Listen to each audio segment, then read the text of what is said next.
Good evening. I'm Shayanti here. I'm a Posh enabler, corporate trainer, also the president for Corporate Talent Council, WICCI, West Bengal, Kolkata. Today I have with me Coach Anjana.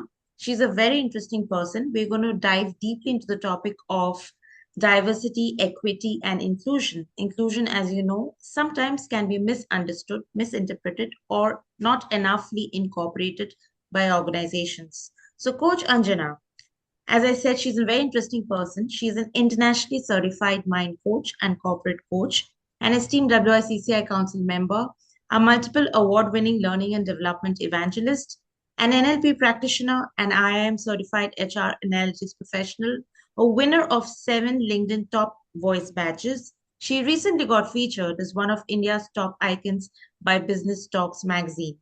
So she has about 21 years of cross-industry experience, and she's also a wellness expert with Project Renewalism. She's a regular columnist with an English tabloid by name Coffee Bites. I welcome you, Coach Anjana, and as we have been excited to dive deeply into this topic about diversity, equity, and inclusion. So I hope you're able to hear me. Over to you, Coach Anjana. Are you ready to take on this evening with a couple of questions that I have for you? Hi, Shanti. Yes, I'm ready. First and foremost, thank you so very much for having me here. Thanks for the superb introduction. And yes, I'm all excited because the topic is very close to my heart. Shoot. Wonderful, wonderful. So, the first question that I have for you is that in an organization, okay, who are the people in an organization whose voice often go unheard, and why does this happen? In terms of inclusion, who are the people in an organization whose voices go unheard, and why does this happen? Over to you. Yeah, Shanti, this is a wonderful question to set the tone of this discussion. Well, you see, what happens is the unheard voices often belong to introverts. Basically, I don't need to harp upon the reason. Introverts are introverts, right? So they need time to open up. They can be junior team members or employees from underrepresented backgrounds, Yeah. could be remote workers also. Hmm. This happens because workplaces, you ask me why. So, this happens because workplaces often reward visibility over value, right? Over insight. So, they often prioritize loud voices. And what happens is prioritizing louder voices masks or risks, missing diverse perspectives that could drive innovation. So often the quieter voices hide gems of ideas, but they go missing, right? Because they are not loud enough. So it's upon the leaders to draw them out. Absolutely, absolutely. So, there's a common misconception I have read and heard that introverts don't have much to say, but as a matter of fact, they're deep thinkers and they do bring in a lot of value. So, organizations can take the opportunity to actually inculcate and develop their talent and get them to speak up and get them to kind of voice in what they have to say, what kind of value do they bring in, and there's a lot that they can do. It's not like the talent lies only with the extroverts and introverts don't have anything to say. Organizations can very well balance the two, and there will be so much of insights coming from introverts as well. So, yes, Anjana, I think that's a wonderful point that we've started with. But to understand this better, my next question for you is what stops the quieter employees or those from marginalized groups from sharing their ideas? Yes. So we have to delve into the reasons. Reasons can be many. The reasons that stop these people from speaking out, the quiet voices as to why they are quiet.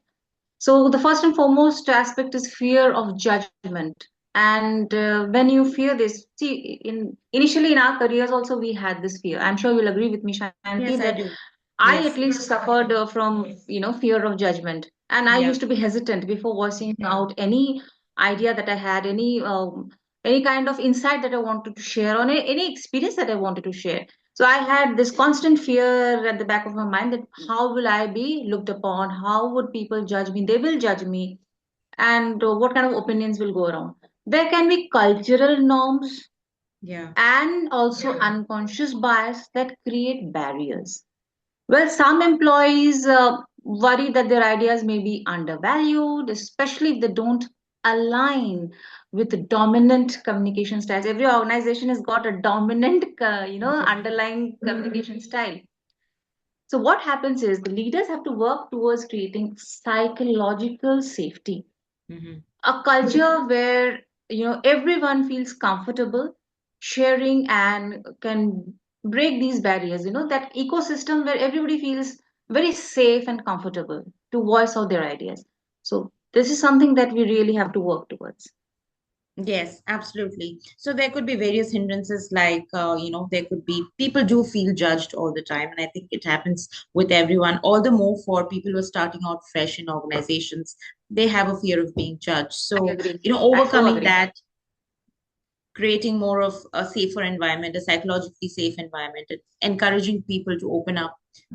So I think that goes a long way in creating a positive impact with employees who are wanting to speak up but not able to do so, and that obviously contributes towards inclusion. Great, Anjana. That's true. Wonderful. So I'll just move on Thank to the you. next question that we are going to talk about. How can leaders make sure everyone, even the quietest team members, that they feel heard in meetings or decisions? So leaders can do a host of things, to support. So leaders can share agendas in advance for better preparation. This is something that I have introduced in several companies. Wherever Okay. I've been talking about these kind of barriers that stop people from communicating freely. And many companies have started adopting these measures also, but we still have a long way to go, Shayanti. It has been adopted sparingly, not like every company opening up this way. So it helps, to share agendas in advance so that prep happens with the voices that feel a bit hesitant so that they are better structured and composed with their thoughts. The leaders can use structured turn taking or round robin formats during discussions, wherein everybody has got a stipulated time allotted to him or her, time and space. And so, the leaders can ensure that everybody speaks, everybody gets a turn to participate. We can also introduce something known as encourage. Leaders can encourage asynchronous feedback, which is extremely important these days. For those who prefer writing to speaking, there are many people, and let's respect that. And we got to respect this, that not everybody is comfortable speaking out, not everybody is that outspoken, not everybody is that confident also. They might take some time in building up confidence. So it helps that they ask for asynchronous feedback, which means they give feedback at a later point of time, not immediately when the content is shared with them. So they get time to compose and structure their thoughts, their points, their opinions, and they can do so in the way that they want to. So yes, asynchronous feedback is something that will help immensely because some people prefer writing to speaking, Shanti, I right? agree with you. I agree with you completely. So I think a lot of expressions, come into reality when you put that in writing. And introverts definitely, no, I wouldn't use the word introverts. I would say in general, people find, a better expression when they put that in writing. So, some people find it better when they actually write things down. They're able to verbalize it later. Okay, they're able to express themselves better. To see themselves Yeah. write it down goes a long way. So if leaders can actually create an environment when they are allowed to express themselves once they have written it down, and in the form of feedbacks like you mentioned, or a couple of other things that you mentioned, I think it kind of It's encourages them to come out and speak because Shanti, they it's may all not be, about finding yes, out, ready. yeah, it's all about finding out strengths and giving people time to work around their, areas of improvement, right? Let's put Yes. it this way. Yes, I mean, yeah, I mean, there are occasions in meetings and discussions, you'll find a lot of people speak up and some of them don't. That's just because they're not prepared. They don't know what is coming their way. So, encouraging people Correct. to be prepared goes a long way in creating the right impact. Wonderful, wonderful move towards inclusion. And Coach Anjana, Thank you, coming Shanti. from you. I think I've covered most of the questions, but here's a very, very important question I have for you. This would be the last question, but I just, because knowing you, I have known that you've done a lot of work in the space of diversity, equity, and inclusion. And I have read so many of your articles. I've read so much about your work. Okay, so Thank you.